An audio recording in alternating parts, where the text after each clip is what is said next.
Assalamualaikum warahmatullahi wabarakatuh. Saya Wina Restalia, NIM 2320007 kelas PGMI A, Bahasa dan Sastra Indonesia. Di sini saya akan menjelaskan tentang pengertian aksara. Apa sih arti aksara?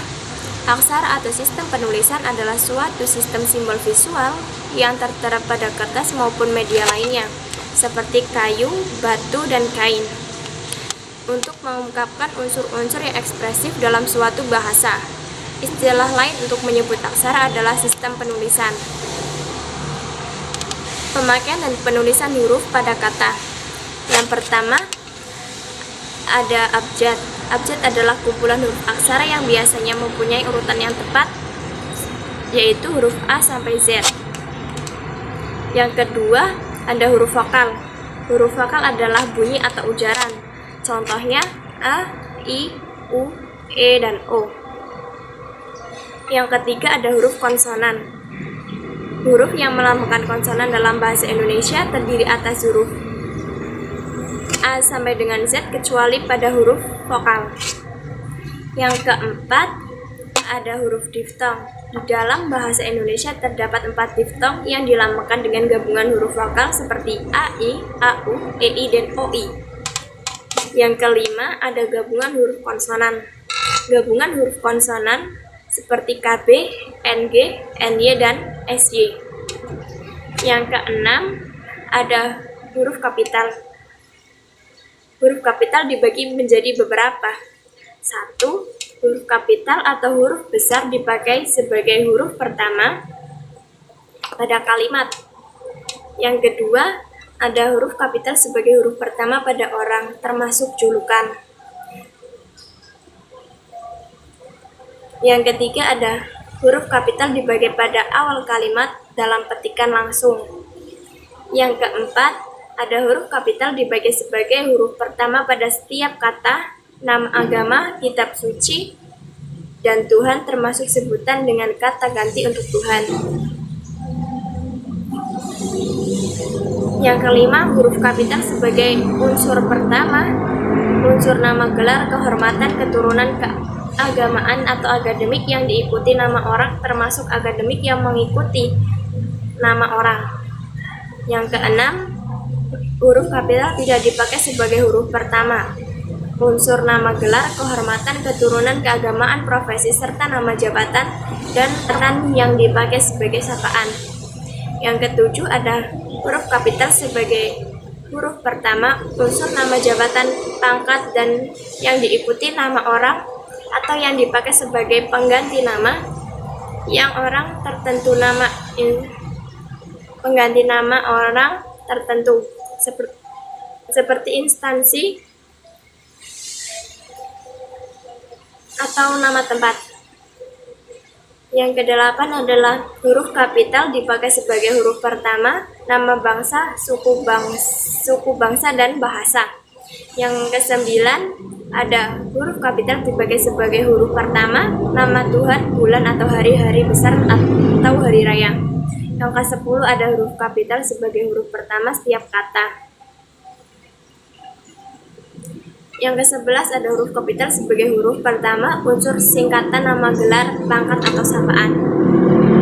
Yang ke-12 atau yang terakhir adalah huruf kapital dipakai sebagai huruf pertama kata, penunjuk hubungan, kekerabatan, seperti bapak, ibu, kakak, adik, dan paman.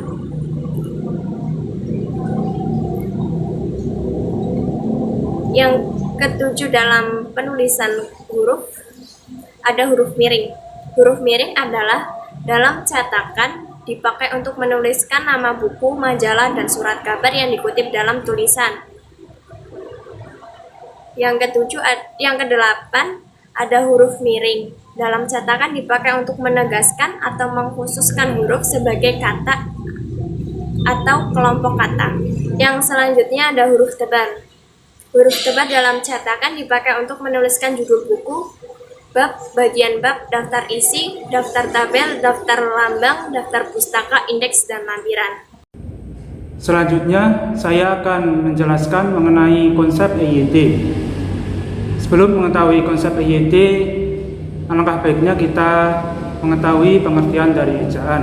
ejaan memiliki pengertian yaitu keseluruhan peraturan yang melambangkan bunyi, ujaran, pemisahan dan penggabungan kata, penulisan kata, huruf, dan tanda baca. Ejaan ini terus mengalami perkembangan. Ejaan yang pertama itu dinamakan ejaan Van Ophuijsen. Lalu mengalami perkembangan bernama ejaan Republik, ejaan Pembaruan, ejaan Melindo, ejaan baru, dan yang kelompok kami mendapatkan yaitu ejaan yang disempurnakan, dan yang terakhir itu yang sekarang dipakai yaitu ejaan bahasa Indonesia. EYD juga mengalami perkembangan dari masa ke masa, dari tahun 1972, di tahun 1988, dan di tahun 2009. Dengan adanya perkembangan dari masa ke masa, dengan ini muncul konsep EYD. Konsep EYD ini dikenalkan oleh Lembaga Bahasa dan Kesastraan. Konsep EYD ini terus ditanggapi dan dibahas di kalangan luas di seluruh Indonesia di beberapa tahun ini. Dan konsep EYD dilengkapi pada pelaksanaan seminar bahasa Indonesia di Puncak pada tahun 1972. Agar EYD ini dapat dimanfaatkan, maka Departemen Pendidikan dan Kebudayaan mengeluarkan atau menerbitkan Pedoman Umum Ejaan Bahasa Indonesia yang disempurnakan atau disebut PO-EYD. PO-EYD ini memiliki ciri khas masing-masing. Dari PO-EYD tahun 1972, tahun 1988, dan tahun 2009. PO-EYD di tahun 1972 atau edisi pertama memiliki ciri khas. Yang pertama, huruf diphthong ei hanya ditemukan di belakang kata seperti kata amboy. Yang kedua, bentuk gabungan konsonan KH, NG, NY, dan SY termasuk ke dalam huruf konsonan. Yang ketiga, masih tetap menggunakan dua istilah, yaitu huruf besar dan huruf kapital. Yang keempat, dalam penulisan huruf hanya mengatur dua huruf, yaitu huruf kapital atau besar dan huruf miring. Yang kelima, dalam penulisan angka yang menyatakan nilai uang menggunakan spasi antara lambang dan angka, seperti contoh Rp.10.000. Tanda petik dalam penggunaannya dibagi menjadi dua, petik ganda dan petik tunggal. Yang terakhir, yang keenam, terdapat tanda ulang berupa angka 2 yang bukan ditulis di sebelah kanan atas maupun bawah, namun tanda 2 untuk mengucapkan pengulangan dasar seperti 2, mata, dan hati. Nah, selanjutnya PO-EYD di tahun 1988 juga memiliki ciri-ciri khas yang meliputi: 1. Huruf kapital digunakan dalam ungkapan yang berhubungan dengan nama Tuhan. Terdapat catatan tambahan, yaitu bila terdiri dari kata dasar tulisan disambung, misalnya Tuhan yang Maha Kuasa. Dan bila penulisan terdapat imbuhan, maka penulisan dipisah, misalnya Tuhan yang Maha Pengasih.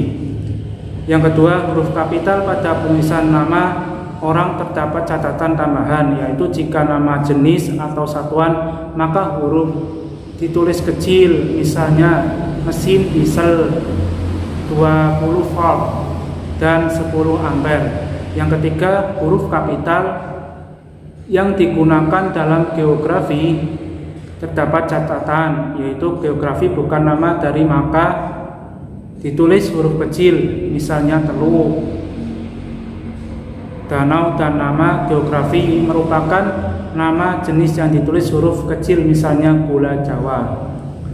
Huruf yang selanjutnya, huruf kapital digunakan dalam nama, badan resmi atau dokumen resmi, terdapat catatan yaitu apabila tidak diikuti nama maka ditulis dengan huruf kecil, misalnya Republik dan Undang-Undang. Namun berbeda dengan Republik Indonesia dan Undang-Undang Dasar 1945.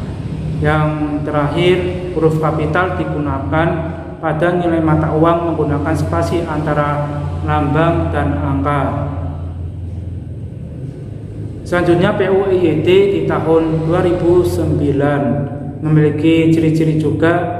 Yang pertama, huruf diftong I ditemukan pada sisi tengah dan sisi akhir sebuah kata. Contoh boykot dan amboy. Huruf KH, NG, dan NY dan SY dikelompokkan kepada gabungan huruf konsonan. Yang ketiga, penulisan huruf tetap dibagi menjadi dua, yaitu kapital dan huruf miring. Yang terakhir, tanda garis miring memiliki tambahan ketika digunakan, yaitu tanda garis miring ganda untuk membatasi penggalan-penggalan dalam kalimat. Selanjutnya, mengenai perbedaan bunyi dan unsur bahasa. Bunyi memiliki pengertian yaitu unsur bahasa yang paling kecil. Bunyi ini memiliki klasifikasi. Yang pertama, vokal. Vokal memiliki pengertian yaitu bunyi yang arus udaranya tidak mengalami rintangan pada pembentukan vokal, tidak ada artikulasi. Yang kedua, konsonan. Konsonan adalah bunyi bahasa yang dibentuk dengan menghambat arus udara pada bagian alat ucap dalam hal terjadi artikulasi. Proses hambatan atau artikulasi ini dapat disertai dengan getarannya pita suara sehingga berbentuk bunyi konsonan bersuara. Yang terakhir, yang ketiga, semi vokal. Semi vokal adalah bunyi yang cara praktis termasuk konsonan, tetapi karena pada saat diartikulasikan belum membentuk konsonan murni. Perbedaan unsur-unsur kebahasaan. A. Fonologi merupakan ilmu yang mempelajari bunyi bahasa sebagai satuan bahasa terkecil yang memiliki fungsi pembeda. B. Perbedaan leksikon merupakan komponen bahasa yang memuat semua informasi tentang makna dan pemakaian kata dalam suatu bahasa. Informasi tentang makna dan pemakaian kata dalam suatu bahasa. C. Morfologi membahas pembentukan kata. Morfologi dijelaskan sebagai linguistik yang mempelajari morfem dan kombinasinya. D. Sintaksis adalah cabang legistik yang membahas struktur internal kalimat. Struktur kalimat yang dibahas adalah frasa, klausa, dan kalimat. E. Simatik adalah bagian dari struktur bahasa yang berhubungan dengan makna ungkapan dan dengan struktur makna suatu wicara. Menulis permulaan, yaitu pembelajaran yang lebih diorientasikan pada kemampuan yang bersifat mekanik. Anak-anak dilatih untuk menuliskan lambang-lambang tulis yang jika dirangkai dalam sebuah struktur, maka lambang itu akan menjadi bermakna. Terdapat beberapa metode yang dapat digunakan, yaitu metode eja, metode bunyi, metode suku kata, metode global, dan metode SAS. Seperti berikut. 1. Metode eja. Sebelum memasuki SD atau MI, beberapa siswa sudah mengenal dan hafal abjad. Namun dia belum bisa merangkai abjad-abjad tersebut menjadi uraian bermakna. Secara alamiah, orang dewasa yang berada di sekitar anak tersebut akan mengajari anak tersebut dengan mengeja suku kata metode eja atau bisa disebut metode abjad atau metode alfabet. 2. Metode bunyi merupakan bagian dari metode eja hanya saja dan pelaksanaannya metode bunyi melalui proses latihan dan tupian. 3. Metode suku kata. Metode suku kata biasanya disebut dengan metode silabel. Proses pembelajarannya dengan metode diawali dengan pengenalan suku kata seperti babi, bu, bebo. Suku-suku kata tersebut kemudian dirangkai menjadi kata bermakna. Sebagai contohnya, baju, cuci, daki, kaki. 4. Metode kata. Metode kata ini kemudian dijadikan lembaga sebagai dasar untuk pengenalan suku kata dan huruf. Artinya, kata maksud diuraikan atau dikupas menjadi suku kata menjadi huruf-huruf. 5. Metode global. Metode ini diawali dengan penyajian beberapa kalimat secara global. Proses penguraiannya, kalimat menjadi kata, kata menjadi suku kata menjadi huruf. Tidak disertai dengan proses sintesis. Artinya, huruf-huruf yang telah terurai tidak dapat dikembalikan. 6.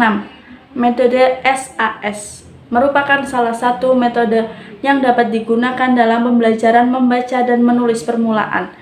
Proses penguraian atau penganalisisan dalam pembelajaran dengan metode SAS meliputi kalimat menjadi kata-kata,